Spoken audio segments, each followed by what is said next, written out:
ABC 10 News at 11 starts now.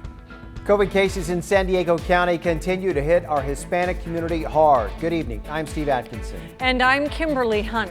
The county's latest numbers show Latinos or Hispanics make up over 66% of the county's total cases. As our ABC 10 News reporter Laura Acevedo shows us, organizations such as the Chicano Federation are working to curb the high infection rates. The president of the Chicano Federation tells me one of the biggest problems they're seeing is a lack of information in Spanish. The Chicano Federation has been distributing supplies for families impacted by COVID-19 since the start of the pandemic, and the numbers of infection rates among Latinos or Hispanic is the highest in the county. They concern me right now, but they've been concerning us for a very long time. Nancy Maldonado is the president and CEO of the Chicano Federation. In San Diego, about 67% of the county's cases are Hispanic or Latino, even though they only make up about 34% of the population. It's troubling that we don't already have a plan in place to address these infection rates. The county says these higher infection rates could be a result of a number of things, including Latinos being more likely to be essential or frontline workers, having more underlying medical conditions, or live in multi-generational homes. Maldonado says there's also a lack of information in Spanish. And while the county has certainly done a better job than it was in the beginning, there's still a long way to go. The Chicano Federation is now working on conducting 2 studies looking into testing and contact tracing among Latinos. There's some real fear around getting tested. For example, if you're the sole breadwinner in your home, gosh, you may not want to get tested because what will happen if you test positive? Maldonado says they are in touch with the county and are a part of an equity task force to look for ways to lower the infection rates. In the meantime, she says education is key. To talk to your family, talk to your friends about the importance of following local and state guidance. Laura Acevedo, ABC 10 News. Tijuana had the highest number of coronavirus cases in all of Mexico. Now that those numbers have slowed, the city is now preparing to officially reopen. Officials are using a campaign based around a traffic light to indicate when businesses can reopen. Currently, the city is in the red light area, the highest level of alert. Once cases do decrease, the city will move to orange. At the orange light, the museums, malls, churches, they can all open at 25% capacity. Here is a look at today's numbers. The county reported 302 new cases, bringing our total now to more than 11,000. There were no new deaths. That total remains 338. The number of cases, the number of outbreaks, the percentage of positives are not headed in the right direction. And a dismal warning from the county about how we're doing in the battle against coronavirus. County officials say that 3 triggers are now moving in the wrong direction. ABC 10 News anchor Derek Stahl takes a closer look at what they are and what could happen to businesses if we can't reverse that trend. If you think of San Diego's economy like a car, county health officials have set 13 triggers, specific metrics in the data that would prompt them to take the wheel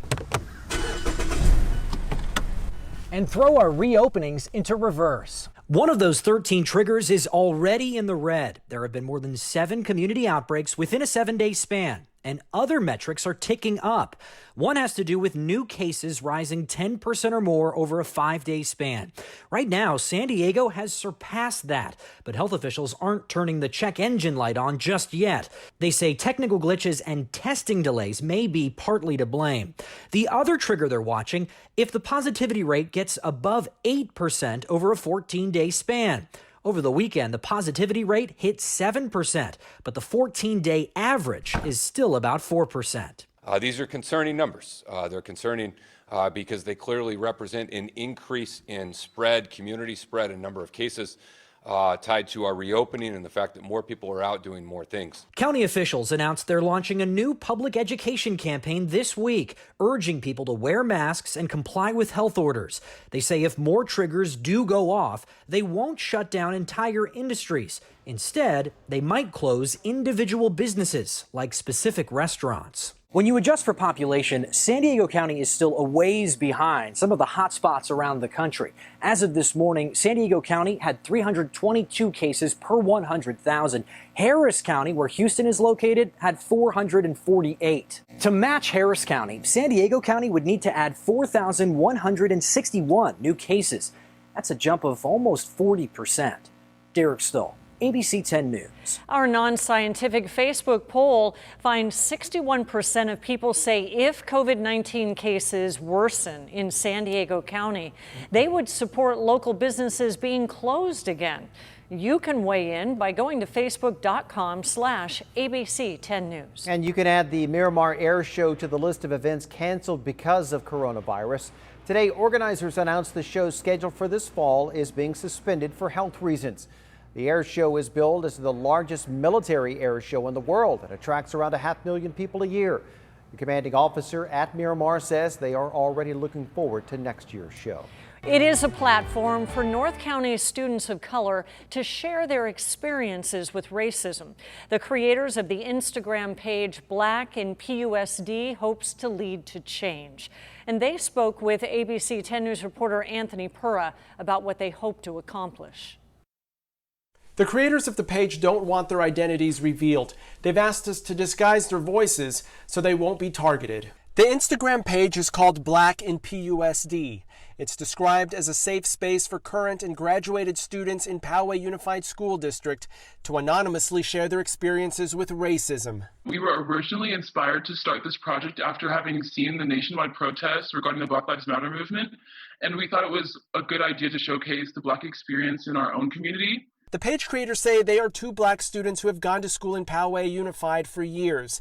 And though they want to remain anonymous, they've shared with us some of their encounters with racism.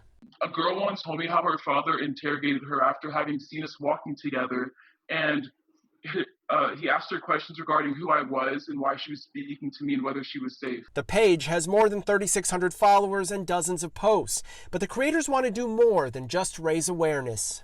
In bringing awareness to these issues, we can work towards creating a more inclusive environment through better education and just overall changing up the curriculum to make sure that students understand the history of what people of color in this country had to face. They'd also like to see more diversity in the faculty and staff. The creators say things appear to be moving in the right direction as they've had conversations with the district.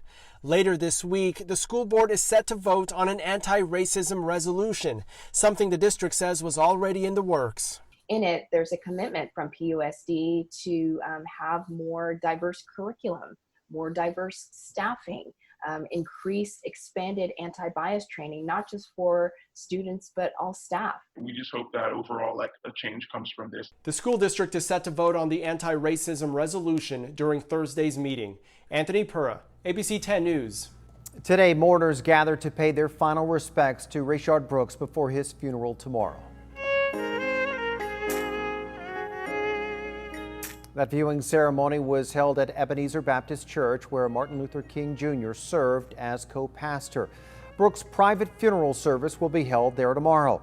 Brooks was killed the night of June the 12th. It began as a DUI stop. Brooks refused to be put in handcuffs and then ran off with an officer's taser in a Wendy's parking lot. Then former officer Garrett Rolfe shot Brooks twice in the back. He's now charged with felony murder. The second officer, Devin Brosnan, was also charged. In the meantime, members of the Atlanta Police Department say they are demoralized and are calling in sick. The explanation for calling out sick vary and include officers questioning their training, officers being challenged and attacked, and unease about officers seeing their colleagues criminally charged so quickly. In statements, both Rolfe and Brosnan say their actions were appropriate. The FBI is investigating a troubling incident at NASCAR's legendary Talladega racetrack. A noose was found in the garage of the only black driver in the top series.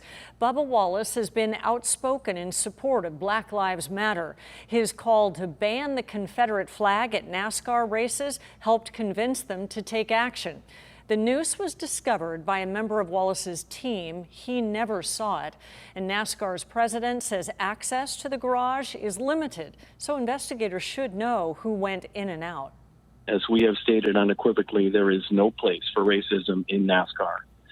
And this act only strengthens our resolve to make the sport open and welcoming to all. And before today's race got underway, this was the emotional show of support from Wallace's fellow drivers and pit crews. They pushed his car to the front of the pack with hashtag #IStandWithBubba painted in the infield. The father accused of intentionally driving a truck off of Sunset Cliffs with his 2-year-old twin daughters pleaded not guilty to several charges today. Robert Bryans is charged with attempted murder, kidnapping, child abuse, making criminal threats, and burglary. The incident happened June 13th. Officers were on the lookout for a reported suicidal man who took off with his daughters. He was located in Point Loma, where the truck then flew off Sunset Cliffs. San Diego police officer, a K-9 officer, Jonathan Rice, rescued the girls and Bryant. 10 News spoke with him that same day. I have a 2-year-old daughter at home. You're not going to stand here on the cliff and watch it happen. So I just swam, holding him and the girls above water. A family friend said the girls were recovering. Ryans is being held without bail. A preliminary hearing is set for August 25th. And if you are experiencing a mental health crisis or you need someone to talk to, you are encouraged to call San Diego's Access and Crisis Hotline at 888-724-7240.